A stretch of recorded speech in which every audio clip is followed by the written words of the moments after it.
Produced by Podcast Architects.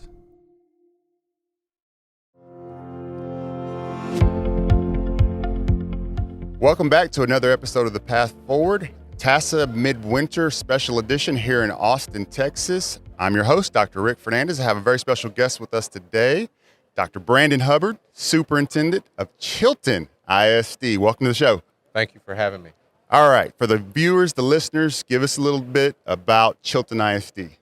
So I'd like to say Chilton ISD is a diamond in the rough. Okay. We're about 20 miles southeast of Waco in Falls County. We're a small 2A district.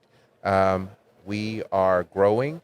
30% of our students right now are transfers, meaning that they drive from another town, another city to attend school in Chilton ISD. That's outstanding. So you are creating demand. Yes. That is outstanding. So we were talking a little bit before we got started. You've got some exciting news to share about your district rating. Yes. Chilton ISD achieved an A rating. That's super exciting for us. We are a district that has about 91% low SES, a lot of Hispanic speakers, English language learners. And so we are excited that we were able to break through some of those barriers and achieve that A rating. There are a lot of predictions and a lot of psychometric predictions that say we shouldn't hit that. And so we're excited that we broke through the barrier and we were able to get there. So, I got to ask, right? When you do that, when you achieve that success, how did you do it? You don't have to give us the trade secrets, but share with our colleagues, how did you do it? What was the process? How'd you make that happen? So I believe, and we believe in Chilton, that culture precedes achievement. Okay. So we focused on culture. When you're dealing with students that come from poor families, first generation college enrollees, then there are barriers that they have to overcome in order to achieve. Likewise, our teachers have to overcome barriers to be able to serve students who have those needs. And so we spend a lot of time on culture. I like to say that we focused a lot on SEL for our adults and our students. We champion 7 mindsets. We have Mindset Monday every week and just remind kids that everything is possible, that they have to be accountable for their actions, and that the time is now. So we focus a lot on culture and creating that culture so students can thrive. So when you hit that A, right, I've always, it's a great celebration, but as a leader, I know you're thinking, all right, we won a championship. How do we maintain? How do we keep going? How do we even grow more? So how do you do that? What's the message to the teachers after the celebration ends? You're like, all right, we got to get back to work and figure out how to take it to another level. So I told them that getting the A was great, but I wanted that to be kind of the blood in the water for the shark.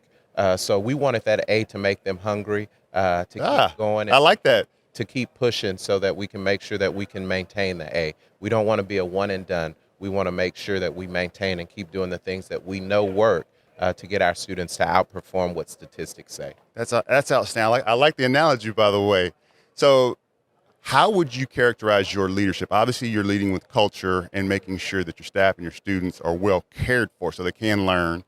But if we were at a midwinter conference and we were talking about leadership, how do you characterize yours? I always characterize it as people, performance, and then places. So my first job is to take care of people. Parents send me their kids, adults come to me. So my first job is to make sure that they're safe, that people are safe. So in that sense, I'm a relational leader. I like to know all the kids. I like to know all of the adults.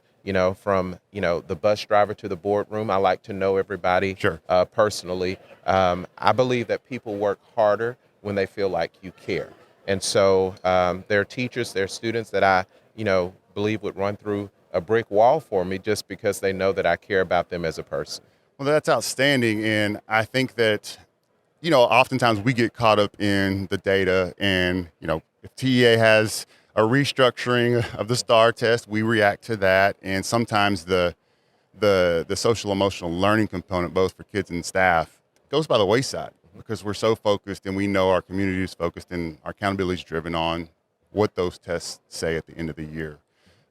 So I commend you for being able to stay the course, right? And now that it's paid off, and now that you're down that road, what is the vision? What's the ultimate vision? Like if you had Chilton ISD exactly where you wanted it, what would that district look like? I think that's simple.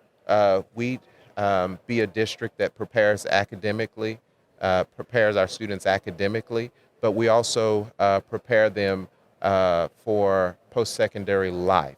With the school in our situation, we know that a lot of our students, they have to work while they're in college. Sure. So part of what we need to do is to prepare them for that work, whether it's certificates, whether it's certifications, whatever it is, we need to prepare them to be able to get through college. But we also need to prepare them academically.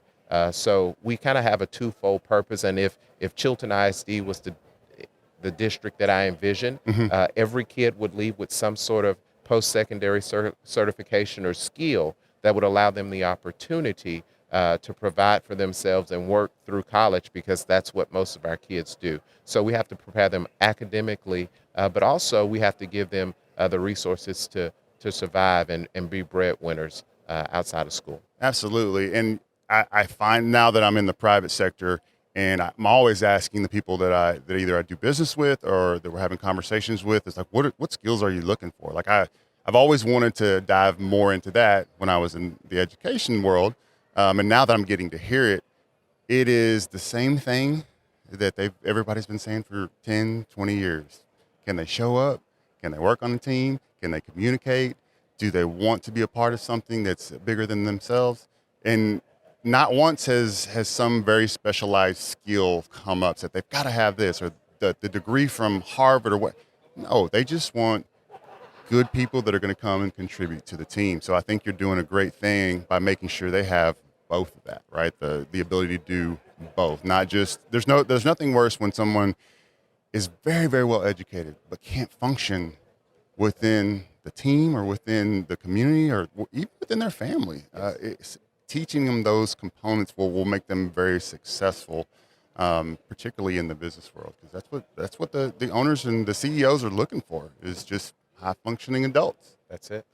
So I want your take on this. You know this as a superintendent, it can be a lonely spot, right? And it's part of our job is to try to groom the next generation of leaders. And here at a conference like this, I've talked to some of our colleagues about, I wish there was more opportunity, along with the panels and kind of the fireside chats and all of that great learning that happens. I wish there was more opportunity to dig into all the failures, right? As you're grooming your next group of leaders, a lot of great learning comes from all of the mistakes that we've made. And it's hard. I know it's hard for us to be vulnerable and do that, but I think we're missing a big piece of training and mentoring that next group, because we don't really dive into that. We don't really talk about that, because I would argue that every single leader that has been a part of the session this week or in the past, there's been some failures along the way. Definitely. And I wanted your take on that. How do we get a little bit more vulnerable to share those experiences with the folks that are coming through the ranks that we're trying to groom and mentor? Yeah, and you shared the key term, vulnerability. Sometimes as leaders, we are taught to act and seem as if we have everything together. We're never shaken. But I think that's a disservice to leaders that are coming in. We're setting them up for failure because they have to see that we are vulnerable as leaders. There are times when we don't know what to do. We scratch our heads. We're frustrated. We want to throw in the towel. But we have to push through, and we have to make those feelings. We have to make those experiences known. And I think as leaders, we have to work to provide the platform for other leaders to share their vulnerabilities without judgment, in a safe space for that. Yeah, it's tough because obviously there's a bit of judgment, not necessarily in a negative way, but you're up there on the stage. People are listening to what you have to say. You've got some influence, and so you always want to have a good representation of who you are and what you've done.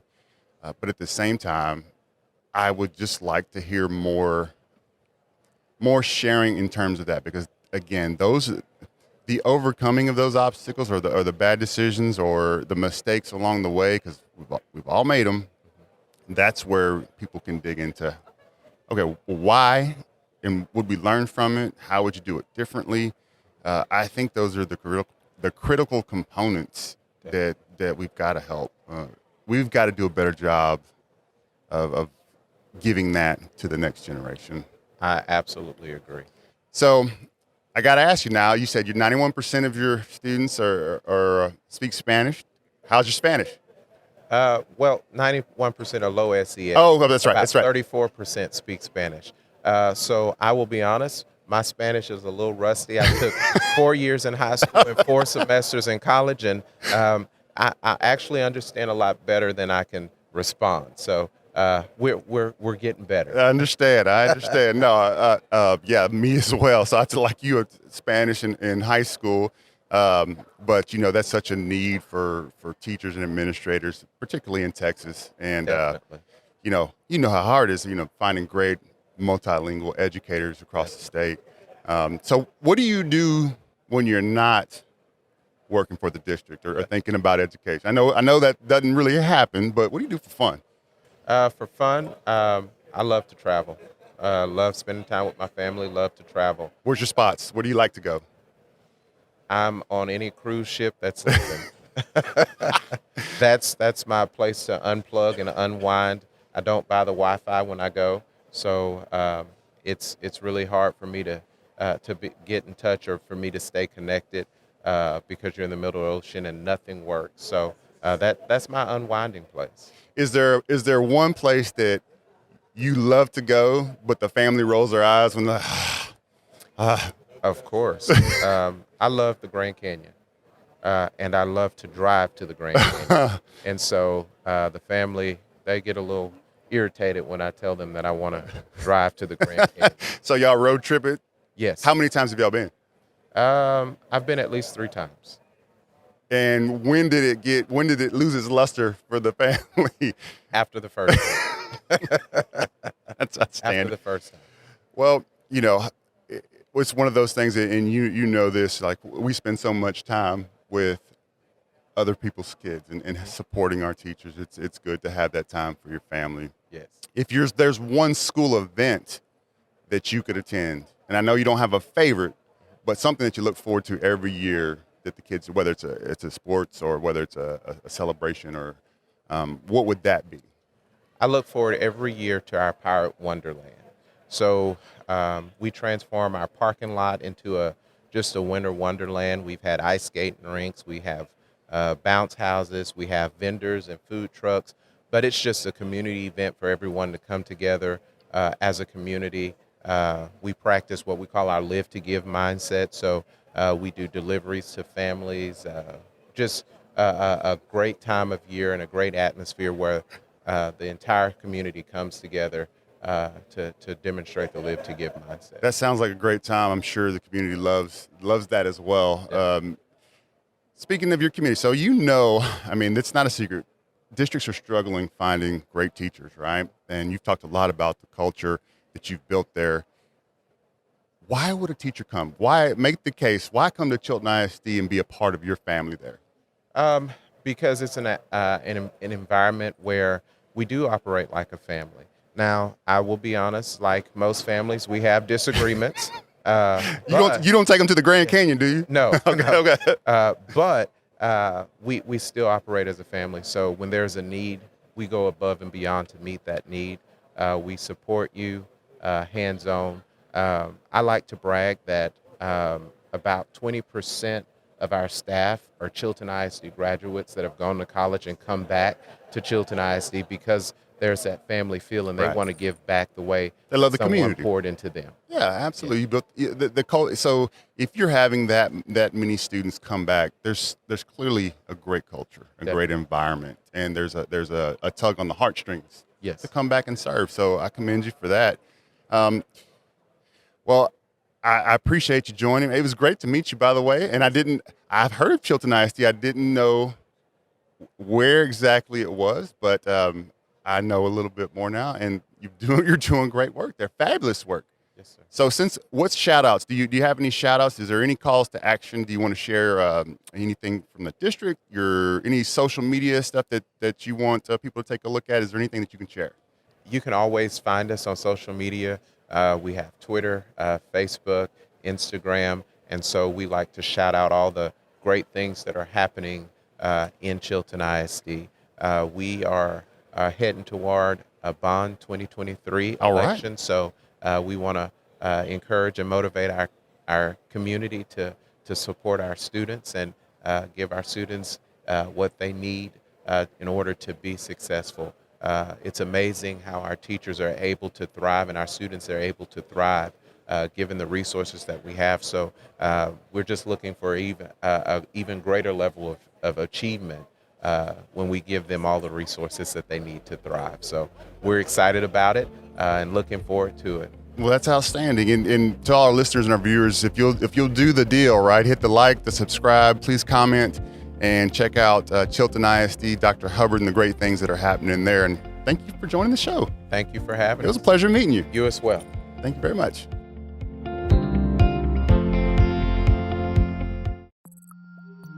Produced by Podcast Architects.